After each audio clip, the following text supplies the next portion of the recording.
Good morning, friends. This is not Chicago. I'm not Swamiji. I'm just a messenger of Swamiji. My name is Abhay Das. I'm actually IT consultant, work for a consulting company.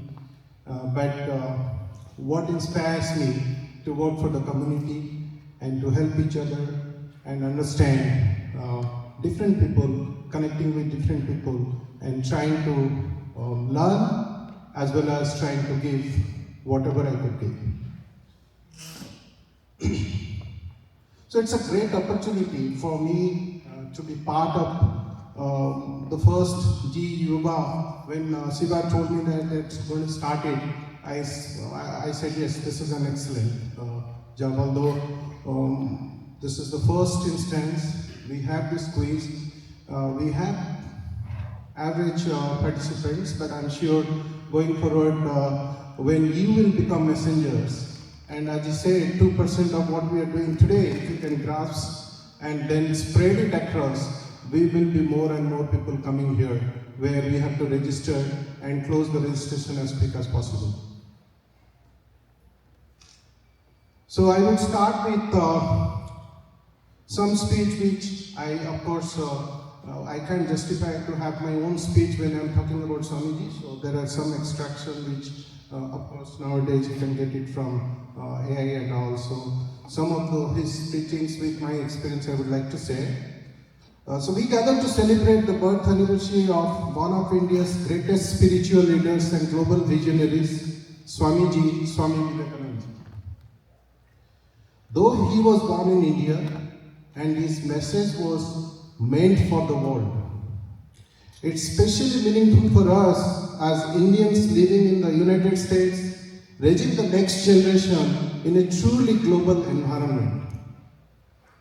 Our youth today are blessed with opportunities that Swami Vivekananda could only dream of. And remember, in 1800, he had dreamed what we have today. World-class education, technology, freedom of choice. Yet, you also face a lot of unique challenges. Identity confusion, cultural disconnect, pressure to succeed, and the constant comparison driven by social media. That's the challenge of this yuva or this youth.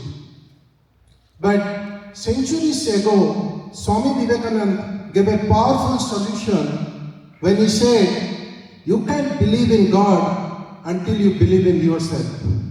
Similar to what Siva has, a self-created person. This message is vital for our youth growing up between cultures. Leadership begins with self-confidence, being proud of who you are, where you come from, and what values you carry.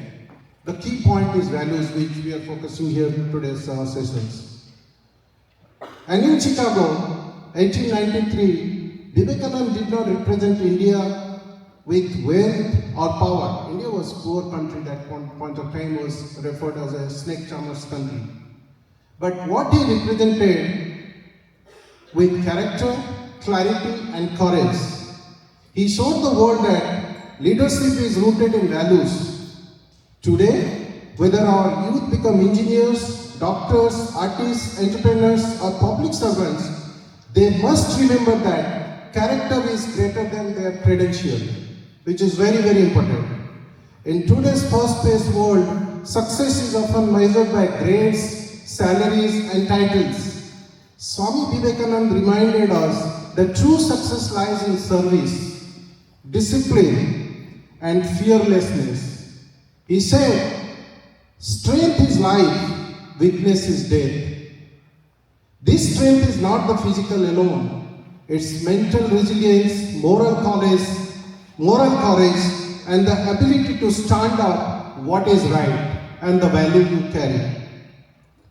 As a community, it's our responsibility to pass not just cultural traditions but also India's timeless wisdoms.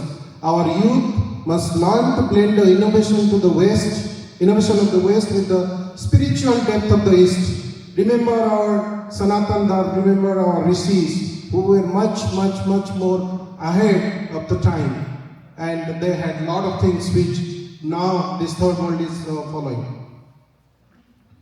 So dear youth, you are not just global citizens, you are the torch bearers of great legacy. Dream big, stay rooted, serve society, and lead with confidence. And of course, his keyword is already written there, so I don't want to repeat it. But I love some of the Hindi songs. I'm not a singer, so please excuse me my singing ability as well as my accent. So I'll just have one line. रुक जाना नहीं तू कहीं हार के, कांटों पे चलेंगे मिलके साए बहार के, रुक जाना नहीं ओ राही ओ राही ओ राही ओ राही. Thank you.